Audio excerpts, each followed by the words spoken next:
네. 우리 박정 차장님이 좋아요 눌러달라고 했더니 갑자기 좋아요가 960개로 수직 상승했어요. 아유, 감사합니다. 네. 우리 시청자분들이 제 이름은 잘 몰라도 네. 박재용, 박재형, 어인데 아이재용 막 제와 그러셔도 제는 좀 알기 어렵죠. 그거는 뭐 있는데 박재용, 박재형 네. 그러는데 의리는 있어요. 그쵸. 눌러달라니까 그냥. 너무 감사합니다. 제 이름도 그래요. 이도은, 이도은. 여도운. 여도운. 가끔 바꾸실 땐 여도금으로 바꾸시기도 하고. 여도금 괜찮네요. 언니가 여도금, 언니 없어요. 동생이 여도동. 동생은 남동생이라 가지고 이름이 다릅니다. 이런 금운동 드립하는 게 제일 하수인데 박정 차장님께 이런 소리 듣다니. 제가 그렇습니다. 네. 저는 이런 실제가 드립 안 칠 때 되네요. 약간 희열을 느껴요. 왜요? 이런 드립. 아재 개그? 너무 재밌고. 저도 아재 개그 되게 상대방 좋아하는데. 당황하는 거 너무 좋아하고. 오늘 어디 한번 대결 네. 한번 해볼까요? 네, 아재 개그로. 시장도 안 좋고 아재 우울하는- 개그로 이분을 웃기면 제가 인정입니다. 한번 그러면 네. 오프닝 이거 부르는 그 멘트를 아재 개그식으로 한번 부탁드릴게요. 패러다임을 바꾼 형? 이거 너무 그렇고. 박근영 부장님 일단 인사부터 어서 오십시오. 아이캐트 저주권 박근영 부장입니다. 어서 오세요. 네, 안녕하세요. 절대 안 네. 웃으시잖아요. 아니요, 부장님 잘 웃으시는데? 표정 변화 거의 없이 계속 하세요. 전혀 안 웃으시고. 아니 그러니까 뭐 지금 할 거 많은데 자꾸 네. 이제 지금 딴소리 하셔가지고 짜증이 많이 나 있으셔. 죄송합니다. 아닙니다. 자, 네. 우리 형 박근영 부장. 자, 오늘 시장 동향부터 그럼 전해주시죠. 네, 코스피는 8.8포인트 하락 출발 보였는데요. 개장 전에 삼성전자 시장에서 컨센서스를 상회하는 2분기 실적 발표가 나왔습니다.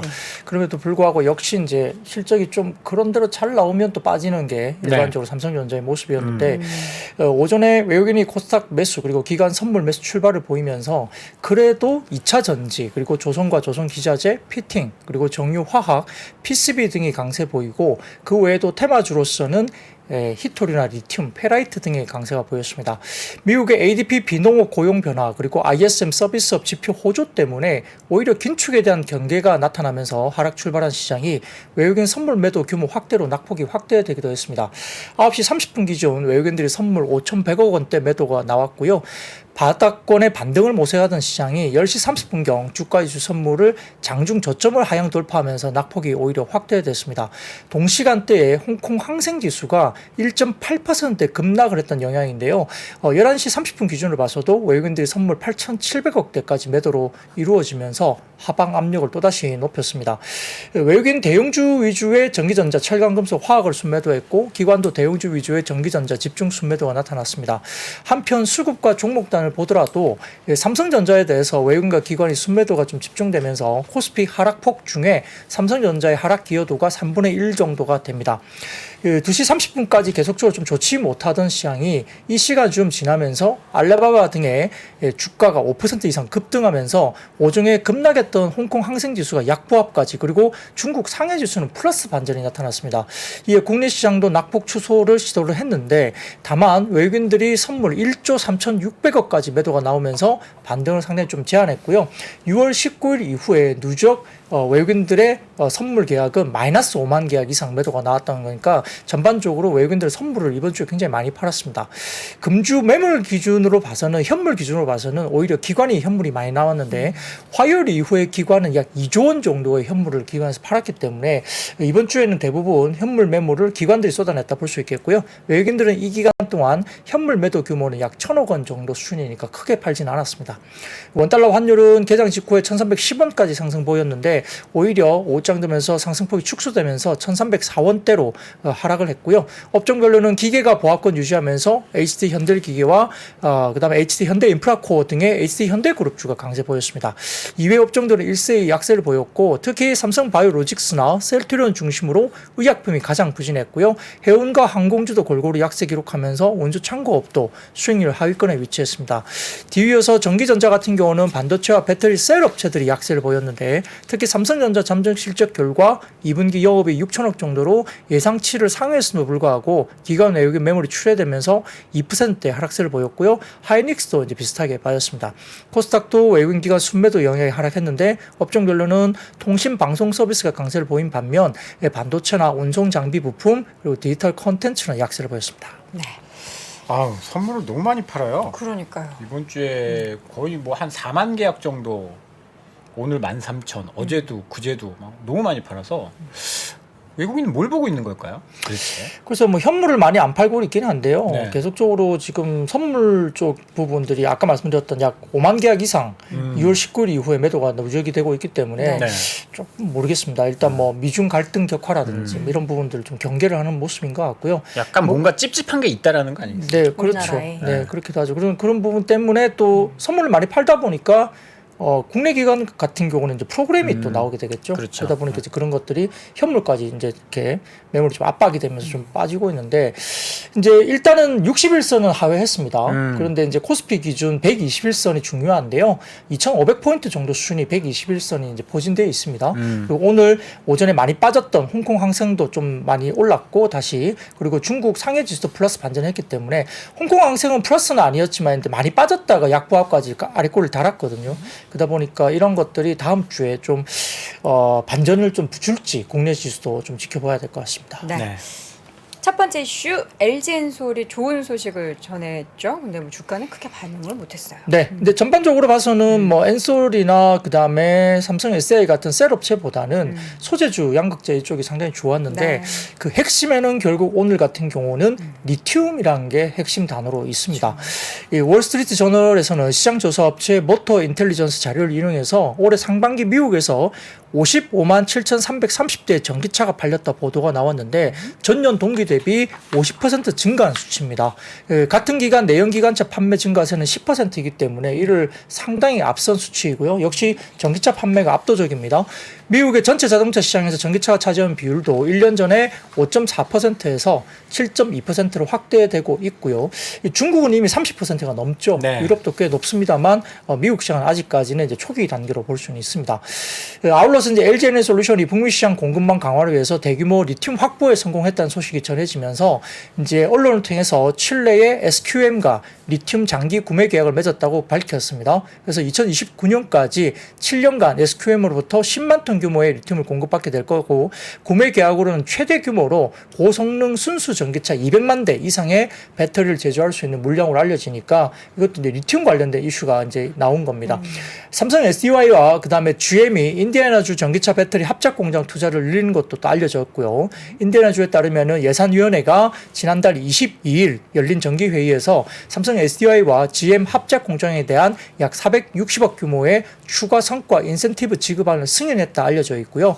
양사가 투자액을 최대 35억 달러 약 4조 5,900원까지 끌어올린 데 따른 조치로 풀이가 됩니다. 한편 중국에서 치열한 가격 경쟁을 벌여온 전기차 기업 테슬라와 중국의 자동차 업체 15개사 그러니까 총 16개사죠. 대규모 가격 경쟁과 불공정 경쟁을 하지 않기로 합의했다. 이것도 이제 가격이 내리지 않고 서로 이제 간다는 건데요. 서약에는 테슬라와 중국 16개 제조사 참여했고 해당 업체들은 업계 규정과 협약을 준수하고 규격에 맞게 어떤 시장 영업 활동하기로 했다. 이렇게 이야기를 했습니다. 그러다 보니까 이제 가격을 또 좀 내리지 않는다는 점 이런 부분도 이제 인식이 된 겁니다. 그러다 보니까 오늘 같은 경우에 2차 전지 관련주라든지 리튬 관련주가 특히 올랐는데 이 결국은 에코프로나 뭐 포스코 퓨처엠 이런 쪽들이 많이 올라왔거든요. 그리고 금양도 오늘 종목이 올라왔고요. 포스코 그룹주들이 당장히 또 되게 많이 올랐습니다. 네. 근데 이제 말씀드렸듯이 이 이제 기준에 대해서 이제 오늘 올라간 것은 그냥 2차 전지가 올라간 게 아니고 핵심에는 리튬이 있는 거예요. 네. 근데 이제 이 리튬과 관련해서는 최근에 그 한투증권에서 한국투자증권에서 훌륭한 곳이죠. 예, 리튬 관련 그 리포트가 나왔는데 네. 리튬 관련 리포트가 장수가 93페이지. 다 읽어보셨어요? 아유, 그럼요. 거의 어저께인가 나왔죠? 100페이지 가까운 그 리튬 관련된 리포트가 나왔습니다. 그래서 한국인이 꼭 읽어야 할 리튬 백서 이렇게 제목을 달았어요. 네. 그래서 굉장히 좀 긴 리포트였는데요. 여기에 내용을 조금 서머리를 좀 해보면 2차 전지는 리튬이온 배터리로 리튬이 기초 원재료이다. 그리고 양극재를 만들 때 리튬이 필요한데 따라서 한국이 2차 전지와 양극재 강국에 대해서는 원재료인 리튬의 확보가 굉장히 중요하다라고 이제 서론을 밝혔습니다. 사진을 먼저 띄워주시면 전기차용 2차 전지 생산량과 필요한 리튬의 양 전망을 보여주는 차트가 있습니다. 이게 좀 띄워주시면 이게 막대 그래프가 전기차용 2차 전지 생산량이거든요. 그리고 이제 리튬 탑재량 오른쪽에 보시면 이렇게 리튬이 쭉 따라서 이제 올라갈 수밖에 없는 국면이 측면입니다. 근데 문제는 한국 기업들이 여태껏 리튬의 수요자 역할을 했을 뿐 생산자 역할을 하지 않았다는 겁니다. 근데 이제 2022년 기준으로 봤을 때는 전 세계 리튬 수요의 80%가 2차 전지에 사용될 만큼 리튬 자원 확보가 중요해졌다는 건데요. 그 다음 사진 띄워주시면 그 관련된 광물의 추출은 남미와 호주에서 그리고 재련과 정제는 중국에서 대부분 이루는데 보면 광물은 리튬 쪽에 이제 파란색으로 보이는 게 중국 쪽이에요. 네. 예, 9% 정도입니다. 그리고 이제 미국 자유무역 협정 국가가 이제 회색으로 보이는 쪽이 굉장히 많죠. 그리고 그 외의 지역인데요. 보시면 리튬은 중국이 9% 정도 광물이 들어가죠. 근데 이제 아래쪽에 보시면 재련과 정제가 대부분 리튬이 60%가 중국에서 재련 정제가 이루어지죠. 코발트도 72% 네. 정도입니다. 니켈은 16% 정도입니다. 그러니까 거의 대부분 추출은 남미와 호주 그리고 재련과 정제는 중국에서 대부분 이루어진 겁니다. 그래서 IRA 법안을 통해서 우리가 보면 이제 자원 민족주의로 확장된다고 볼 수 있겠죠. 그러다 보니까 22년 기준 리튬 관련된 수입액의 64%는 국내에서는 중국산 수입했고요. 리튬을 100% 수입하고 수입으로 충당하고 있는 한국이 미국과 유럽의 핵심 고객들이 더 많은 2차 전지 전기차에 탑재하도록 하기 위해서는 결국은 리튬의 내재화가 굉장히 중요한 핵심 키워드가 된다는 겁니다. 그래서 한국이 리튬 공급망을 내재하기 위해서 리튬을 추출할 수 있는 염호나 광산을 확보하거나 추출하는 기술을 연구 또는 양극재 생산에 투입될 수소나 리튬 등의 리튬 화합물 조달 계약을 맺거나 그다음에 리튬 화합물 생산 기업에 지분 투자를 하기도 하고 또는 리튬을 재련하거나 변환하거나 가공하는 능력을 키운다. 이게 이제 핵심이거든요. 그래서 결국 이런 리튬 내재화의 아주 앞서 있는 기업이 어디냐? 거기 기업은 역시 이제 포스코 그룹과 에코프로 그룹이다라고 평가를 했습니다. 다음 사진 보시면 포스코 퓨처엠과 에코프로 BM의 리튬 내재화율인데요. 포스코 퓨처엠은 리튬 내재화율이 벌써 80%에 달합니다. 상당히 지금 포스코 그룹이 잘하고 있는 거고요. 그다음에 에코프로 그룹은 에코프로 BM은 내재화율이 20%대 정도 있습니다. 그러다 보니까 이제 어쨌든 포스코 그룹과 에코프로 그룹이 내재화 수준에서 상당히 좀 앞서 있다 이렇게 볼 수는 있는 겁니다. 다음 사진 보시면 이제 여러 가지 부분에서는 이제 이야기가 될 텐데 이게 탄산 리튬 가격이거든요. 이게 추인데요. 이게 보면 지난번에 제가 몇 번 말씀드린 적이 있는데 중국의 탄산 리튬이 너무 많이 빠진다 이야기가 나와서 네. 이제 양극재 이제 관련 회사들이 이제 이것 때문에 이제 판가가 엄청나게 빠진다 말들이 많았습니다만 제가 그때 계속 말씀드린 게 아시아 리튬 판가가 다르다.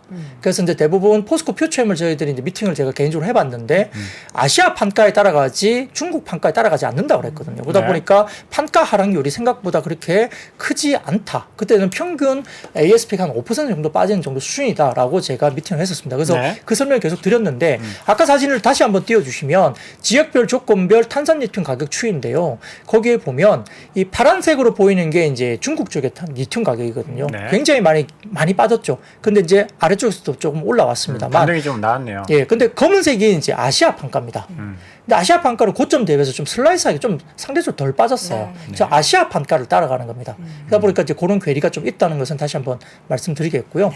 포스코는 그래서 이제 2030년까지 수산화 리튬 연산 30만 톤 규모의 작체 생산량을 갖출 전망이고 12만 톤은 보유한 염호에서 그리고 15만 톤은 호주의 광산 등에서 가져온 스포디우민에서 추출하고 3만 톤은 리사이클로 조달한다. 그러니까 스포디우민이 보통 이제 이 리튬 관련된 정제하는 기본 원자재예요. 또 리튬 원자재이기 때문에 그런 거고요.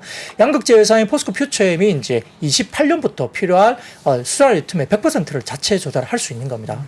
에코프로 같은 경우는 염호나 광산을 보유하고 있지 않지만 이 산업용 탄산 리튬을 구매해서 고품질의 수산 리튬을 바꾸는 변환 설비를 이용하거나 추후에 스포디움을 조달해서 수산 리튬으로 정제하는 계획을 포함해서 2027년까지 수산 리튬 8만 2천 톤을 내재화할 계획으로 나와 있습니다. 그래서 이제 양극재에서 에코프로 BM은 27년에 필요한 수산 리튬의 약 26%를 자체 조달할 수 있습니다.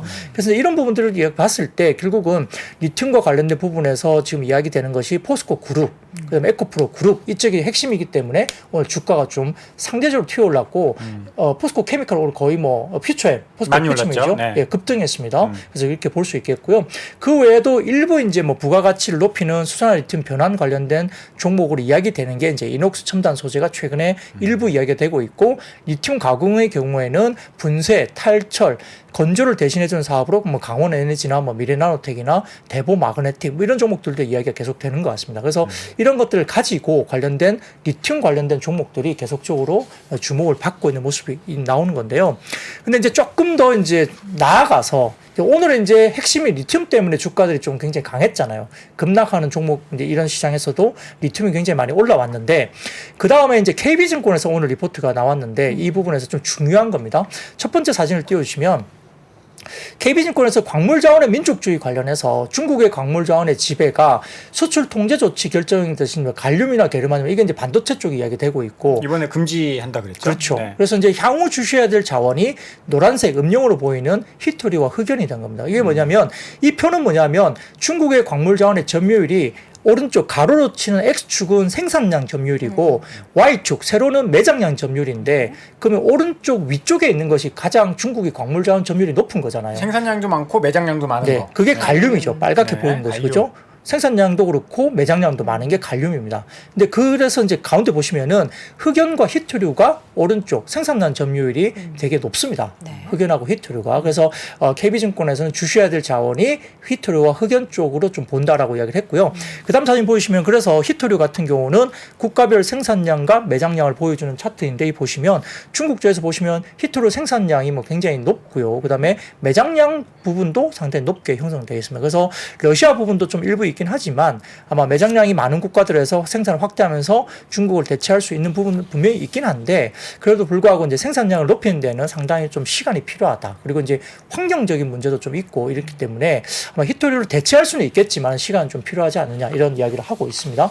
그다음 사진 보시면은 중국 그리고 중국의 동맹국들의 핵심 광물 지배력이 어느 정도일까인데요.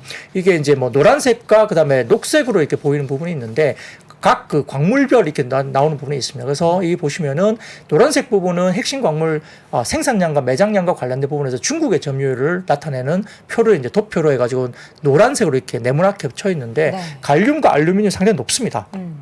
이제 막대 그래프를 보는 것은 매장량 점유율이고 네. 이게 동그랗게 보이는 점들이 있잖아요. 그거는 이제 생산량 점유율입니다. 그래서 노란색은 중국의 핵심 광물 점유율이고 그 다음에 아래쪽에 내려오면은 이게 약간 녹색으로 네모나게 네. 되어 있는 표가 있고 그거는 이제 중국과 러시아를 합친 핵심 광물 점유율이거든요. 그래서 막대 그래프는 역시 이제 매장량 점유율 그리고 동그랗게 쳐 있는 점 같은 경우는 생산량 점유율이기 때문에 상당히 생산량 높죠. 그냥 100%인 거예요? 중국, 러시아가 다 생산. 갈륨이 그렇습니다. 아. 중국과 중국이 다 러시아 생산하는 것 같네요. 네, 거의 그렇습니다. 러시아는 뭐 합쳐봐야 똑같고. 네. 그러니까 이제 이런 부분들 봤을 때는 아마 핵심 광물 지배력과 관련된 부분들이 있기 때문에 이제 지금 이야기되는 갈륨 그다음에 아까 말했던 게르마늄뿐만 아니라 히토류, 흑연 이런 쪽으로도 좀 다음 아마 뭔가가 옮겨지지 않겠느냐라고 KB증권에서는 언급을 했고요. 그러다 보니까 이와 관련된 뭐 시장의 어떤 영향력도 증권 시장에서는 상당히 좀 스터디를 해봐야 될 것 같다 보이고 있습니다. 네, 뭔가 대응을 전 세계적으로 관련된 기업들이 해야 할 텐데 이런 부분이 이번에 한번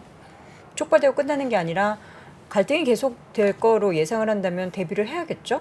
그래서 이게 오늘 옐런 왔을 때도 이것도 시장에서 좀 불안하게 봤던 게 네. 좋은 얘기 하러 간 게 아니잖아요, 중국에. 옐런이 가서 국주로 하는 간 거예요? 아니 그 두 가지 미션을 받았대요. 중국 너희 우리 미국 채권 팔지 말아줘.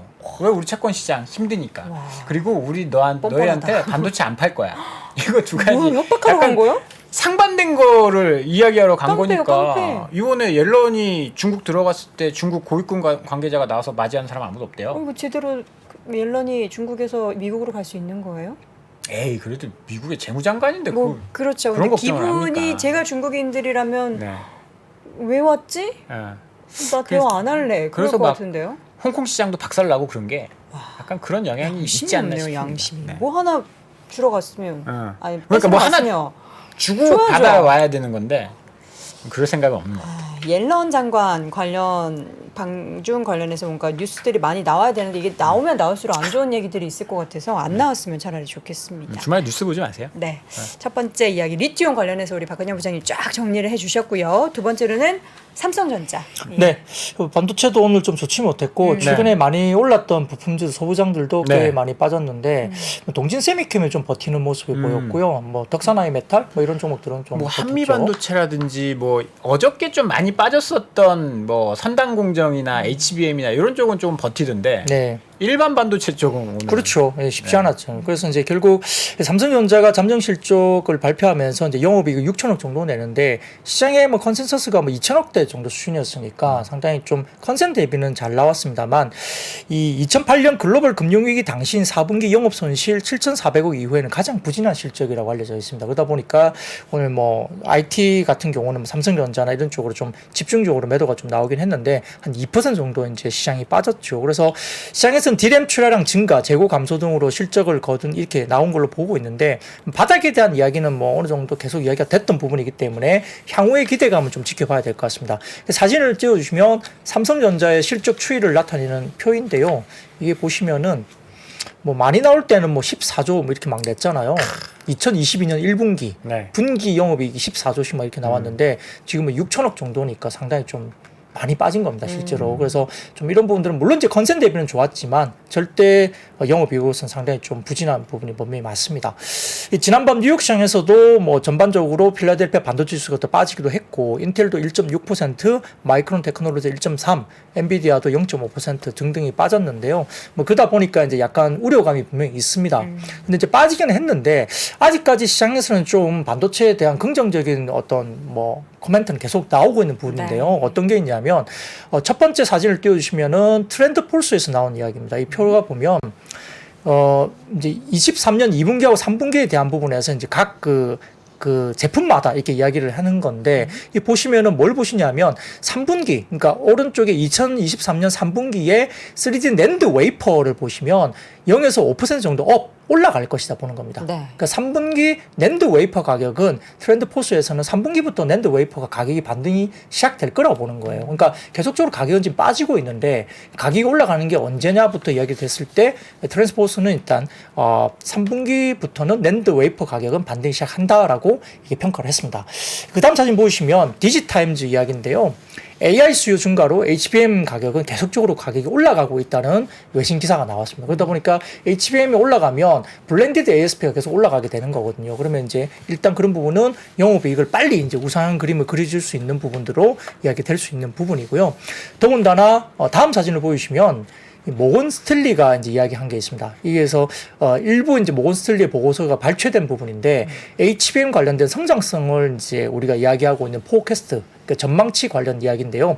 이거에 대해서 이제 이 표를 어떻게 해석할 수 있냐면 향후 이제 4년간 연평균 HBM 사용량이 89%나 성장하면서 시장 규모가 향후 4년간 거의 10배 정도 성장할 것이다. HBM 시장이 이렇게 평가를 했습니다. 그래서 이제 HBM 총 사용량은 기가바이트 기준으로 봐서는 연평균 89% 증가하는데 AI GPU당 그 HBM 연간 사용량이 40% 5년간 증가하면서 현재 80기가에서 300기가 정도로 이제 2027년까지 올라갈 것이다. 네. 그리고 AI GPU 출하량 연간 35% 5년간 증가해서 현재 16K에서 54K로 27년에 이를 것이다.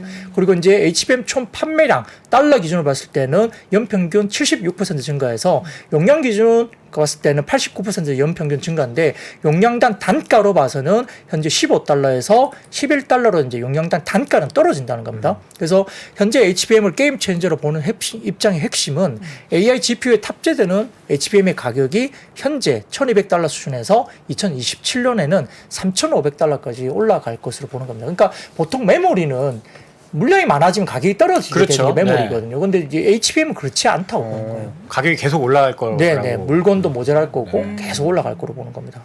그러다 보니까 이제 그렇게 되면 전체적으로 HBM이 차지하는 게 몇 년 뒤에는 이제 절반 이상의 HBM을 판다는 거죠, 메모리 중에서. 그러면 이익단이 상당히 급격하게 우상의 그림이 그려진다는 걸 이제 추정하는 어떤 그런 모건 스탠리의 자료도 나오기도 했습니다. 참 반도체주는 특히 대형주는 길고 멀리 이렇게 바라보면서 투자를 해야 되는데 그 멀리까지 기다리기가 너무 힘드네요. 그리고 아까 뭐 모건 스탠이 참 대단한 곳이긴 한데 저런 전망 같은 경우에는 다음 달 일기예보만큼이나 네.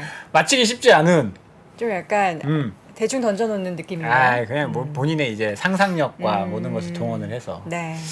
잘 되면 좋죠. 우리나라가 제일 잘하니까. 그쵸. 하이닉스랑 삼성전자가 제일 잘하는 부분이니까 뭐 마이크론이 못 쫓아오고 저 말처럼 됐으면 좋겠습니다. 응원합니다. 근데 이제 아마 삼성전자가 후공정에 1조 이상 투자하는 건 아마 역대 최초일 거예요. 뭐 좀 의미가 HBM 있는 쪽 투자다. 관련된 지금 원래 이제 선공정, 전공정 쪽에 대부분 투자를 계속 네. 해왔거든. 근데 네. 이제 HBM이 이렇게 될 줄 몰랐겠죠. 과거에는. 근데 이제 그러다가 원래 막 사업부 있었다가 해체하고 그랬대요. 네네네. 그러다가 이제 이번에 이제 완전히 바뀌면서 HBM 쪽에 후공정 단위 1조 이상 이거 투자가 들어가거든요. 그러니까 이제 그런 것들은 낙수 효과가 분명히 중소형주들은 분명히 있을 거예요. 그러다 보니까 그런 것들을 좀 이제 최근에 근데 주가들이 먼저 뭐 오르긴 했죠. 네, 근데 많이 이제 올랐죠. 노이즈가 나오니까 좀 빠지는데 중장기 성장성에 대해서는 누구도 다 뭐 그건 아니다라고 부인하기는 좀 어려운 게 아닌가 싶습니다. 알겠습니다. 다음 이슈 확인해 볼까요? 네, 현지 시간으로 6일 외신에 따르면은 미국의 FDA가 알츠하이머 치매 신약 레켐비 관련된 부분을 정식 승인했다 소식이 들렸습니다. 그래서 레켐비는 미국의 바이오젠과 일본의 에자이가 공동 개발한 알츠하이머 병 근원 치료제인데 치매 원인 중에 하나로 꼽히는 아밀로이드 베타 이게 뇌의 신경세포 외측에 축적돼서 신경세포에 독이 되는 단백질 덩어리라고 합니다. 이걸 감소시키는 효과가 있다라고 정해집니다. 그래서 이게 이제 승인이 되다 보니까 메디케어 급여 지원이 될 수 있는 이제 대상이 될 수 있다고 보는 거예요. 그래서 이제 이건 좀 상당히 좀 중요한 이슈입니다. 그래서 레켐비는 현재 한국을 비롯해서 유럽, 영국, 캐나다, 일본, 중국 등 6개국에서도 승인을 기다리고 있어서 관련된 종목들이 뭐 메디프론이나 리메드, 아이큐 등의 일부 치매 관련된 종목으로 분류된 종목들이 좀 상승세를 보였다 볼 수 있습니다. 네, 이어서는 메타가 새로운 SNS를 드디어 공개했습니다. 해보셨어요? 스레드? 이름이 약간 스레드. 이상해요. 스레드. 그 인스타그램이랑 뭐 바로 연동된다고 하는데 저 우리나라 사람들은 사실 트위터도 안 하잖아요. 네네. 네, 그래서 외국에서는 뭐 많이 하겠지만 페이스북 하죠. 여돈 앵커. 아 인스타그램 하죠. 네, 페이스북 할 거 같 인스타그램 본거 같은데 페이스북에서. 아닙니다. 인스타그램 안 합니다. 예, 페이스북 이렇게 열어보면 네. 대부분 다 뭐 산에 등산하시고 어르신들이 꽃 많죠. 사진 있고, 들꽃 찍어서 들꽃 있고. 올리시고 뭐 이런 우리 분들이 되게 많거든요. 금융권에서는 이제 부장급 이상 분들 사장님도 하시죠? 저는 부장이 안 돼서. 전 자기도 부장 하시던데. 밑에라서 할 수가 없어요. 부장급 이상이어야 돼. 박근영 부장님도 저는 인스타 긍정하시고. 계정이 있고요. 예. 인스타 계정이 있으니까 네. 그 페이스북에 연동해서 같이 올라가죠. 선 아. 보이십니다. 자 네, 어쨌든 팔로워가 새로운- 1000명이 넘죠. 아유. 정말요? 인스타 팔로워가. 아, 거기 뭐 피부 미용하는 그런 거 막 아니면 올리시고 무슨 그러시죠? 일상생활이나 이런 것들 뭐 다 올리는데. 알겠습니다. 아무튼 그렇습니다. 근데 아무튼 그 메타 관련해서는 이제 트위터의 대항마로 평가받는 뭐 새로운 뭐 트레드 관련된 가입자가 트레드. 3천만 명을 돌파했다. 근데 훨씬 더 많이 지금 더 올라온 것 올라왔겠죠. 같아요. 아침 예. 기사에 보니까 3천만 명이라고 네, 하니까. 그렇죠. 좀 5천만 명 넘은 것 같은데요. 네. 그래서 5일 출시된 지 16시간 기준으로 봤을 때는 3천만 명을 돌파한 겁니다. 그래서 기능이 좀 다르긴 하지만 출시 5일 만에 이용자가 100만 명 넘어선 뭐 화제가 됐던 챗GPT를 뭐 능가하는 속도가 당연히 엄청난 속도이죠. 그러다 보니까 현재 이제 애플 앱스토어에서 무료 앱 1위에 올라가 있다 볼 수 있겠고요. 사진을 좀 띄워주시면 네. 스레드 관련된 그 출시 당일 도달 순위입니다. 7월 6일 동부 표준시 기준 7월 5일 저녁이고요. 아이폰 기준입니다. 1위 달성 국가가 18개 오. 국가. 그리고 5위 이내는 29개 국가, 10위 이내는 32개 국가. 그러니까 굉장히 속도가 빠른 편이긴 합니다. 예, 그러다 보니까 이게 아무래도 이제 좀 뭐라 그럴까요? 트위터 관련된 부분들이 이제 머스크가 인수한 뒤에 사람들이 실망을 많이 했겠죠. 그 이용자 불만도 많고. 그러다 보니까 이제 뭔가 대안을 찾는 사람들이 빠르게 스레드를 좀 찾았다 이렇게 볼 수 있는 상황이고요. 네. 그럼 관련해서 이제 지난해 트위터의 일일 사용자 수가 2억 3,700만 명 이상이라고 하거든요. 그러니까 여기서 넘어온 사람들이 꽤 많을 수도 있다는 겁니다. 그래서 지금 뭐 트위터는 뭐 메타가 트위터의 전 직원들로부터 영업 기밀을 빼내어 사용했다라고 비난하면서 지금 법적 조치를 취할 가능성이 높다라고 이야기가 됩니다. 그러다 보니까 지금 뭐 트위터 쪽하고 지금 이 메타 쪽하고 굉장히 좀 이렇게 이야기가 많은데 뭐 최근에 뭐 UFC처럼 뭐 이게 메타 CEO하고 네. 일론 머스크 한판 붙자 네, 이런 네, 이야기도 네. 하고 있을 주짓수를 정도로 한다. 저는 사실 네. 그게 스레드를 키워줬다라고 생각해요. 그럼요. 그냥 그것의 가장 주요한 수혜자는 스레드다. 어. 네. 앨런 머스크가 그 당한 거예요. 저커버그한테 당한 겁니다, 이거. 머리 좋네요. 뭐 그럴 수 있고 뭐 일론 머스크가 메타 주식을 샀는지 모르죠. 오히려 그걸 알 수가 투자를 해서? 없으니까요. 근데 이제 아무튼 좀 이제 이슈가 된 겁니다. 그래서 네. 이제 그렇게 되고 있는데 네. 근데 문제는 이제 현재 스레드 계정을 만약에 하다가 네. 스레드 계정을 삭제하면 동기화된 인스타그램 계정도 한제 삭제됩니다. 아이고. 그러면 못 삭제하기 엮어놓은 거예요? 예, 잘 아셔야 돼요. 이거 잘못하면 인스타그램도 날아갑니다. 아, 그런 문제가 있다고 해요. 그래서 이제 많이 그런 했네요. 것도 좀 조심을 하셔야 되는데 뭘 알고 하셔야 돼요. 네. 그래서 그런 것도 있는데요. 못 빠져나가게. 아무튼 그러다 보니까 이제 오늘 스레드 관련된 종목으로 언급된 것이 뭐 와이즈버즈라든지 모비데이지, 그다음에 FSN, 플레이디 이런 종목들, 뭐 광고 관련된 종목들로 좀 네. 올라오고 있고 최근에 보면은 그 유튜브도 이제 상업용의 어떤 그런 걸 한다고 그러죠. 커머셜 뭐 한다고 그렇죠. 그러잖아요. 그 판매. 네. 아, 쇼핑. 네, 쇼핑. 예, 그러다 보니까 카페24 뭐 이런 종목들이 아, 관련주로 급등했었잖아요. 언급이 되면서 또 이제 이야기되고 있기 때문에 약간 광고 쪽 관련된 어떤 중소형들이 좀 움직이기도 하고 그러다 보니까 하다 못해서 이제 네이버나 카카오도 어제 움직였거든요. 네. 광고 쪽 이슈가 있다 보니까 아. 네이버 카카오도 다소 좀 움직이는 오늘 좀 빠지긴 했습니다만 아무튼 이런 광고 관련된 쪽의 이슈가 SNS 쪽에 이슈들이 좀 이야기가 되면서 관련된 중소형주들이 좀 최근에 들썩이고 있다 볼 수 있습니다. 이게 스레드 계정을 삭제하면 동기화된 인스타그램 계정도 삭제되는 게 가장 저는 그 스레드 가입자를 발목을 잡아두는 역할을 할 것 같아요. 그냥 한번 궁금해서 가입해 볼 수 있잖아요. 뭐가 있나. 그러다가 스레드 타치하면 거기 뜰 거 아니에요. 모든 뭐 인스타그램 같이 페이스북 지우시겠습니까? 그거 안 지우죠. 그냥 두죠. 노 하면 어. 이것도 안 지워지고. 아, 머리 잘 썼네요. 머리 잘 썼습니다. 아, 채팅창에서 여돈 누나한테 예를 갖추라고 제가 누나한테 신뢰가 많았습니다. 죄송합니다. 네, 저희 네. 동생들이 되게 많아요. 아. 다들 이제 연배가 저보다 많으신데 저한테 아. 누나라고 많이 부르시더라고요. 감사합니다. 잘해주고 계시니까요. 아니 그 뜻이 아니라 네. 나보다 누나인데 함부로 말하지 말라고. 죄송합니다 누나. 네. 자, 제가 나이가 많아 보이긴 했죠. 자, 이어서는 LNG선 발주에 대한 기대감이 있는 하나오션이 네. 엄청 비행기인 줄 알았어요. 맞아요. 저는. 예, 날아다녀가지고. 네. 맞습니다. 예, 그래서 지금 이제 조선주들이 가뜩이나 최근에 좀 괜찮은 편이에요. 그리고 그쵸. 조선주가 좋다 보니까 조선 기자재도 좋고, 네. 그다음 피팅 업체도 같이 괜찮은 모습을 보이거든요. 그래서 조선 업종 전반의 지금 분위기가 주가가 계속 우상향 그림이 좀 그려지고 있는데 언론에 따르면 카타르가 올해 하반기 100억 달러, 약 13조에 달하는 40척의 액화 천연가스연기 LNG 운반선 발주를 예고하고 있습니다. 한국과 중국 조선업계가 치열한 수주 경쟁이 당연히 예고되고 있고요. 업계에 따르면 카타르 LNG 공사가 지난달 40척 규모의 카타르발 LNG 운반선 2차 발주 관련된 첫 공식 회의를 시작한 것으로 알려져 있습니다. 그러다 보니까 국내 대형 조선 3사가 카타르 2차 프로그램을 통해서 각각 이제 10척 이상의 물량을 수주할 수 있을 것으로 기대가 된다고 합니다. 그리고 이제 NH투자증권에서 어제 같은 경우에 한화오션에 대해서 6월 말 기준으로 LNG선 4척을 포함해서 11억 달러를 수주하고 올해 수주 목표인 69억 8천만 달러의 15%를 달성했다고 리포트를 했습니다. 경쟁사인 HD 현대중공업과 삼성중공업보다 달성률이 낮긴 하지만 경쟁력 부족이 아닌 수주 전략의 차이로 분석했고 하반기 컨테이너 그다음에 카타르 LNG선 그다음에 특수선 역시 군함이죠. 관련된 수주 기대감 때문에 연내 수주 목표 달성이 가능하다고 리포트를 썼습니다. 그리고 하나오션은 MSCI 관련된 편입 가능성이 언급이 되고 있습니다.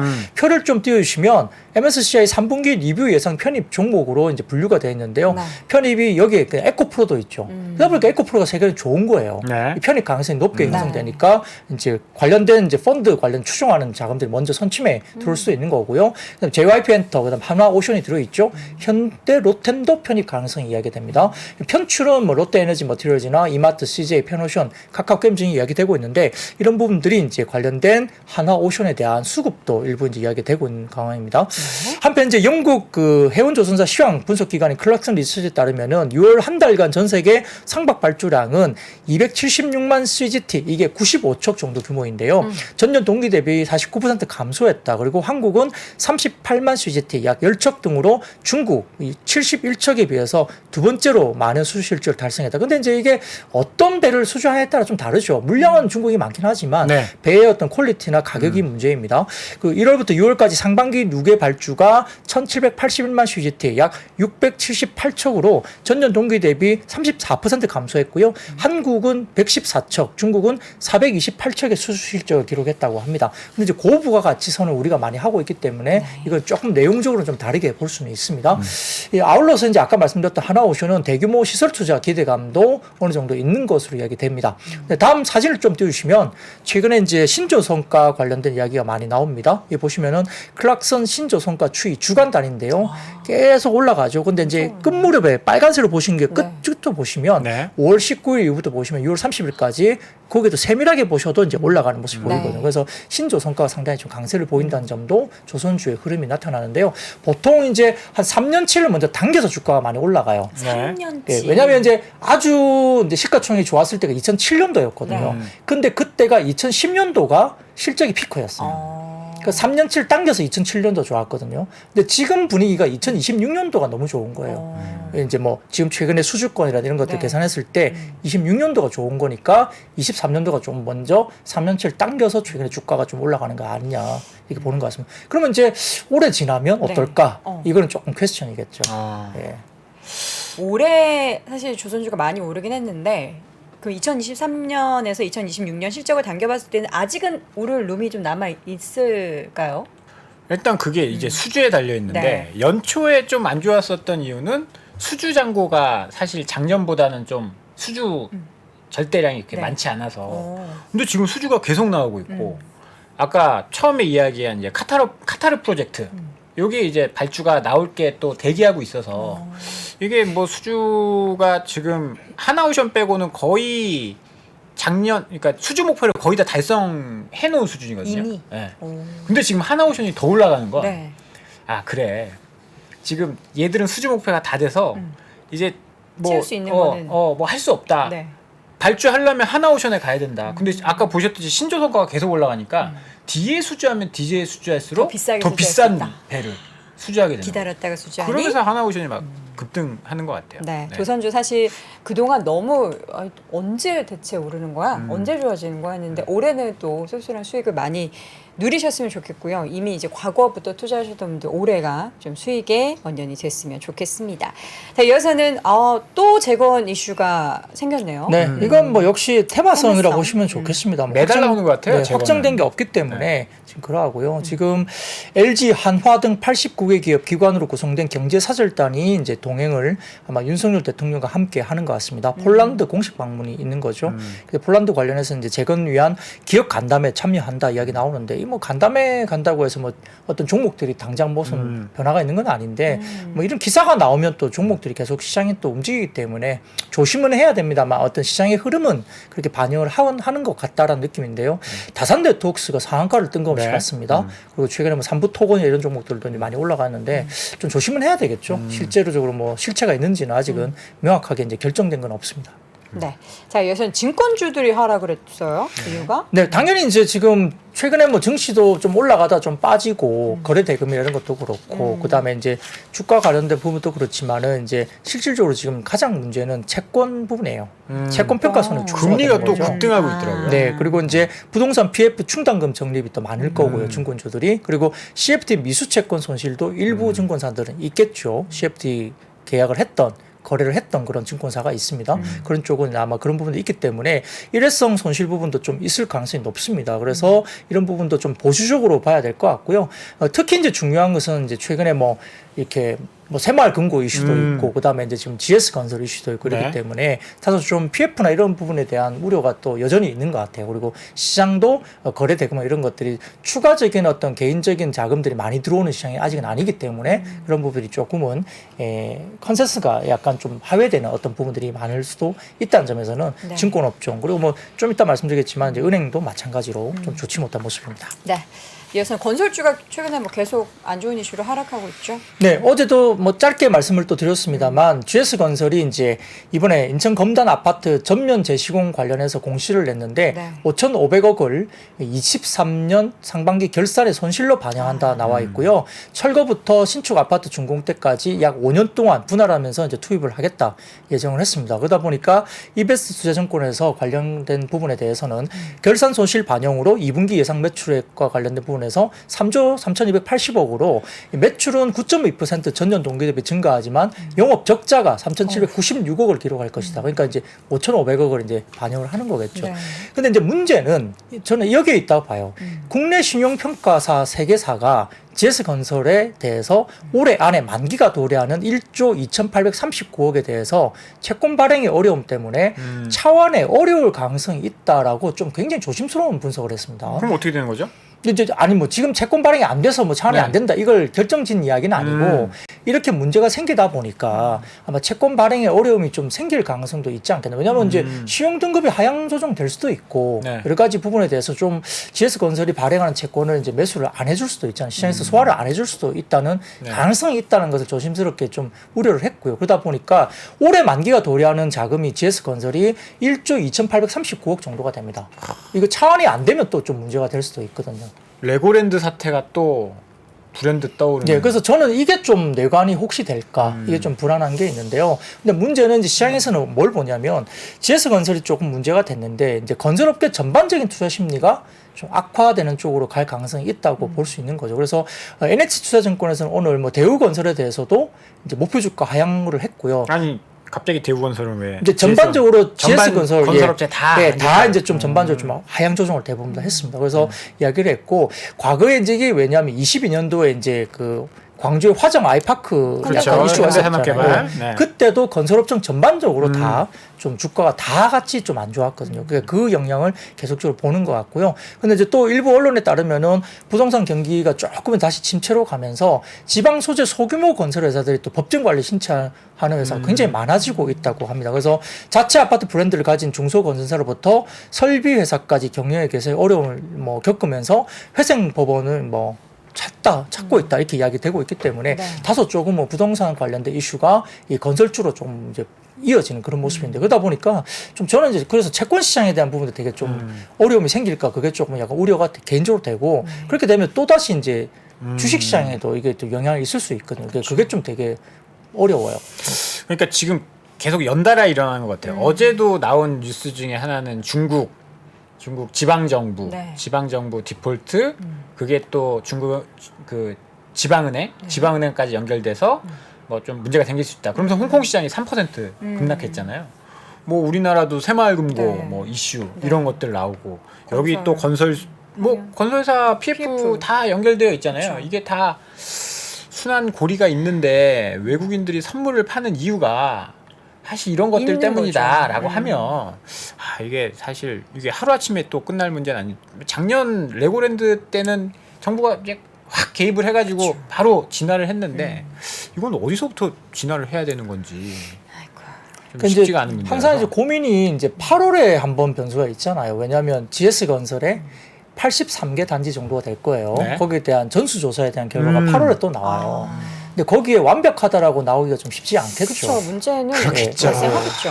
그러면 이제 그때 이제 센티가 어떻게 변할 수 있냐면 혹여라도 그러면 다른 건설사는 문제 없겠어? 다 전수조사 설명 다 해봐. 나오죠. 이렇게 넘어가 버리면 이제 이게 조금 더 피곤해지는 상황이 분명히 생길 수 있거든요. 그러면 조금 그 8월의 어떤 마지막 결과물에 대해서 결과가 어떻게 나오냐에 따라 발표 내용에 따라 조금은 더 혼란스러울 수 있는 부분도 있다. 그래서 채권 시장을 좀 눈여겨 좀 봐야 되지 않을까. 그러면 이제 거기가 혼란스러워지면 네. 아무래도 금융 시장 전반적으로 조금은 흔들 가능성도 좀 있지 않을까. 근데 아직까지는 뭐 국내 채권 시장이 막 그렇게 심각하게 움직이는 것 같지는 않습니다. 네. 일부 조금 그렇긴 한데요. 새마을금고 사태도 있고 그다음에 GS건설 사태도 있기 때문에 이 채권 시장을 조금 더 면밀히 볼 필요는 있겠습니다. 네. 마지막으로 은행주 그럼 정리 좀 해주시죠. 네, 마찬가지입니다. 하나투자증권에서 이제 보고서를 내면서 하나투자증권에서 커버리지를 하고 있는 은행주의 합산 순이익도 이제 조금은 시장 컨센서스에 부합을 할 것으로 보이지만 네. 금융당국이 역시 공고에 의해서 추가 충당금 전입이 예상된다고 봅니다. 뭐 이제 이런 여러 가지 금융 관련된 이슈가 있기 때문에 그러는데 그러다 보니까 해당 규모가 분기 실적이 가장 큰 변수가 될 것으로 본다. 그러니까 좀 보수적으로 보자 이야기입니다. 기본적인 지배 순이익은 굉장히 좀 괜찮을 것 같은데 금융당국이 이제 공고에 따라서 추가 충당금을 좀 많이 쌓으라고 할 것 같으니까 아마 조금 보수적으로 봐야 된다 이야기를 하는 것 같고요.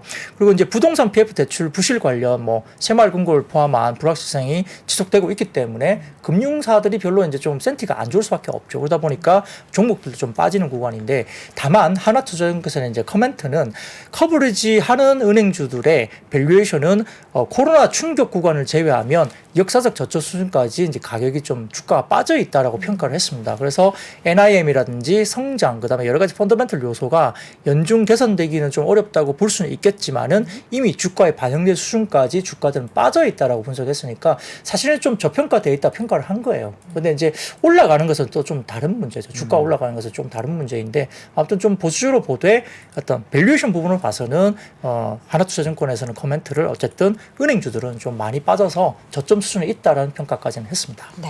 이게 1분기 은행주도 1분기 실적이 다 서프라이즈 나왔잖아요. 서프라이즈 나온 게 사실 그 채권 금리가 쭉 빠지면서 여기 이제 매매 평가 이익 네. 이런 것들이 반영되면서 1분기 서프라이즈가 나왔는데 반대가 지금 되겠네요. 완전 반대가 됐잖아요. 금리가 또 다시 올라버려가지고 그것도 조금 걱정스럽고 여기도 이제 뭐 PF 대출 없을 리는 없을 거고 그쵸. 물론 뭐 이금융권보다는 좀 더 안전한 장치를 해놨겠지만 뭐 선순위나 뭐 이런 걸로 안전한 장치를 해놨겠지만 여기서 또 충당금 쌓으라고 분명히 한 달 전까지만 하더라도 은행주 보고서 보면 실적 좋을 거라 그랬거든요. 뭐 대우조선 아니 그 하나오션 이거 네. 충당금 환입 이런 거 있고 그래서 실적 좋을 거다 그랬는데 시간이 지나고 막 PF 이런 이야기 나오면서 최근 나오는 보고서들은 컨센이 계속 좀 낮아지고 있는 것 같아요. 그렇죠. 약간 보수적으로 지금 컨센서스가 좀 형성되고 있는 것 같습니다. 네, 주가는 역사적 최저점을 기록하고 있지만 리스크가 많은 섹터로 지금 분류가 돼 있는 은행주 이야기까지 나눠봤습니다. 자, 오늘 데일리 힌트 이 시간 IBK 투자증권 박근영 부장 함께했습니다. 수고 많으셨습니다. 고맙습니다. 네, 감사합니다. 시간이 흘러도 변하지 않는 여러 가지 원칙과 사고 체계는 존재하거든요. 대가들의 사고 체계, 투자 기법이 아니라 생각의 방법. 그런 거를 분해를 해서 재구성을 해서 하나의 어떤 틀로 조합을 하는 과정이 필요한 것 같다. 라쿤 자산운용 홍진채 대표의 거인의 어깨에 19년간 초과 수익을 달성한 그가 어떻게 주식 대가들의 투자법을 활용했는지 이 책에서 최초로 공개합니다. 대가들의 검증된 투자법을 여러분의 눈으로 직접 확인하시죠.